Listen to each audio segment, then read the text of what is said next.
Thank you for clicking on the YouTube channel of the Literacy Volunteers of the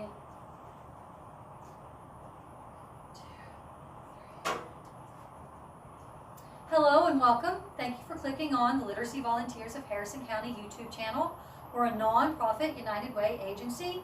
We are currently going through a whole series of lessons on the HiSet, which is the GED test here in West Virginia and in other states. This is part 2 on language, arts, and reading. We need to be able to understand and analyze written passages. You will get an hour and 5 minutes, 65 minutes, to answer 40 questions, and all of these questions will be multiple choice. The first kind of thing that you might encounter will be informational content, and this is 40% of this section. We need to identify the author's main point, describe the structure of a passage, analyze an author's argument, restate or apply ideas from the passage, and understand the words in the context of an informational passage. The main idea, let's look at that point first. Sometimes it's stated directly. This is what we're going to talk about in this story. This story talks about love conquers all. And so you will know exactly what the main point is. Sometimes we're going to have to be able to figure it out. So what we want to do is to ask ourselves, what is the most important point that this writer is making when telling us this story? If he talks about love a lot and these two got together and overcame all of these adversities, then the point may be love conquers all. And so it's either directly stated or you have to infer it from the information given. There are often supporting ideas that the author will give you facts, examples, descriptions, specific pieces of information to help you figure out the main point. We can also use these two things, rephrasing and summary. Remember, means to do it again. So rephrasing, we're putting something into our own words. We're taking their words, the author's words, and rephrasing them. Also, everybody knows what summarizing is, right? That's the most important facts and ideas. We're going to put all of those together and come up with a conclusion of what we think this story is about. There are two things we can look at when looking at stories: cause and effect. We have one event or idea, and it influences another event or idea. Our example is, your battery is dead, therefore your car won't start. The cause, your battery is dead. The effect of your battery being dead is, your car won't start. Those two things sort of go together. So to determine the cause and effect, we have to say, why did this happen? How did the plane crashed on an island. Why did that happen to the plane? Who's in the plane? What happened to them because the plane? So we could say, Amelia Earhart died because her plane crashed on an island. The cause is her plane crashing on the island. The effect is that she is now dead. So to determine the effect, we have to say, what was the result of that happening? What was the result of that plane crash? We can also be asked to compare and contrast. When we're comparing, we're looking at what is similar in this story. What things all go together that are the same. When we contrast, we want to say what is different. What things happened in this story that are opposites or different from each other. Then we can get conclusions. Our conclusion is just the idea that we figured out from different pieces of information. So by the end of reading the story, you should be able to predict or to know what the conclusion will be. Generalizations are just broad statements about a group of people or objects or things or about a type of event. If we give a generalization, everybody at the party had a good time. Well, we can't really say that because we didn't talk to everybody at the party to ask them if they had a good time. That's just a broad statement. Just because we had a good time, then we think everybody had a good time. So it takes something true in one case, you had a good time, and extends it to everybody else in every possible case. When we use generalizations, we have to evaluate the writer's evidence. What did he use to support that? We can't just make general statements. There are two types of generalizations. The first one is faulty, and that one is based on too little information. If there were 10,000 people at the concert and I said everybody loved the music at this concert, well, that's faulty because we don't have information on 10,000 people. Even if 100 people liked it, it's still a small percentage of the people that were there. and valid. They need broad knowledge to justify it. You need a big sample. If we interviewed every person of 10,000 people and said, did you like the music at this concert? Then we could say the majority of people like the music at this concert.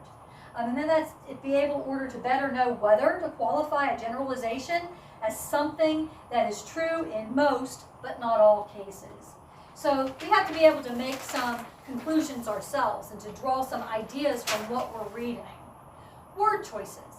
A writer will make a choice to select words that have a connotation associated with a specific image or feeling. Here are some examples when we're looking at connotations. I say, over there is a dog. Well, that's a neutral connotation. That just describes an animal. It's a dog, and you see it. And I said, oh, that butt got into my yard. That has a negative connotation, kind of looking at the bad way at that dog, that mutt. Or if I said, oh, I love my dog. He's man's best friend. That's a positive connotation. If it's the best of anything, it's positive. So all of those different ways, depending on how the author refers to different items and subjects and people, if you said, that guy's a thief, then you would get a negative connotation about him, correct? So we have to pay attention to those things. Again, we have to look at figurative language. This will make our description clearer and more vivid to the writer. We can use similes when we use the words like and as to make a comparison. The ball was as big as the sun.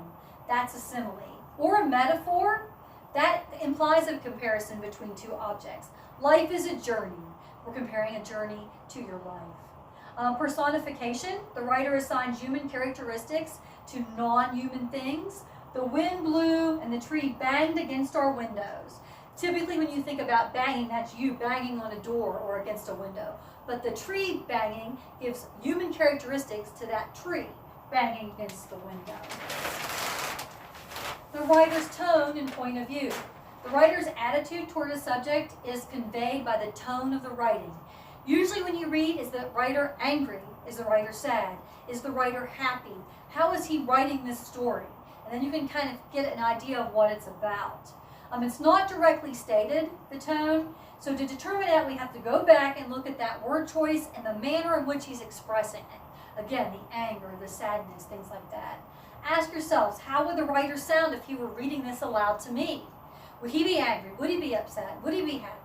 Then we can kind of get what the tone of that story is. Point of view is just the position the writer is writing from. And what are the written previous experiences that writer has, his background.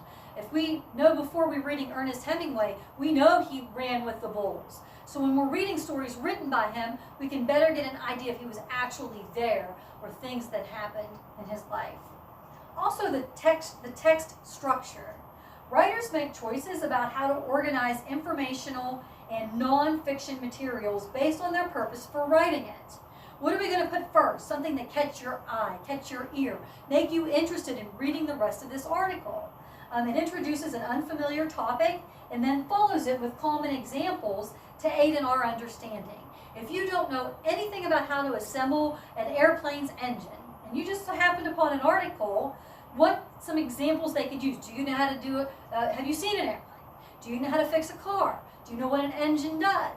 So we can kind of draw from common experiences to see about what you know about this subject. There are also pros and cons. We want to explain a situation first by presenting its benefits. This is why you need to learn how to fix an airplane engine. This is why you need to learn how to fix a car engine. The pros. And then we're going to portray its deficiencies so we get both sides of the story. You don't want just the pros when you're reading an article. You need to know the cons. You know, what happens to, what kind of gas to put in your car. Here are the pros of using ethanol. Here are the pros of not. And then you can figure it out for yourself. Chronological order or process, we're going to get the details in the order in which they occurred. They sometimes call that the sequence of events. Elaboration, we make a statement and it indicates that additional information or an explanation will follow. This is why you need to use non-ethanol gas in your car. Oh, well, why do I need to know that? Why is that important? Let me read the rest of this article to figure it out. What could happen to my car if I don't? Each one uses different transitional words. If it's an example, they're giving you an example of how to bake a cake. For example, you put the batter in the bowl, put the water in the bowl. For instance, when you turn the oven on to 350, make sure, such as, to illustrate. Those are all example articles. Pros and cons, you hear on one hand, they say it's good to put ethanol gas in your car. On the other hand, it's not. So we're looking at those two things to see the two sides of this argument. Chronological order and process. Before I woke up this morning, I did such and such and such. After I went to bed and fell asleep, I woke up again. Next, following, meanwhile, until. Excuse me, those are all transition words. Elaboration, additionally, furthermore, moreover. All of these things happened. Additionally, this happened. Excuse me. Reading predictively. When we want to predict what's going to happen, a lot of people get a story and read the end first, or read the last page of a novel. But if you want to be able to predict that, we need to use clues to the author's purpose in writing to predict the context and structure for the rest of the passage. Why is he writing this? And we can kind of figure out why. Then we can kind of figure out what's going to happen or how he's going to explain it. We need to use those transition words that we talked about. For example, for instance, on one hand, on the other hand, additionally. Those can help you to anticipate the direction the passage is taking. Understanding the author's point of view on a topic may allow you to infer what the author would think about another topic or situation. So if he's writing this topic on how to bake a cake, what's he going to think about on how to plant your garden? Are they an artsy person or not? What do they like? We can predict some things. Our next video is on handling the HiSet Part 3, and we're going to look at analyzing informational text. We hope that if you're taking the HiSet exam that you can utilize these videos. If you like them, share them with other people who might be able to use them, and give them a thumbs up. And thank you so much for joining us.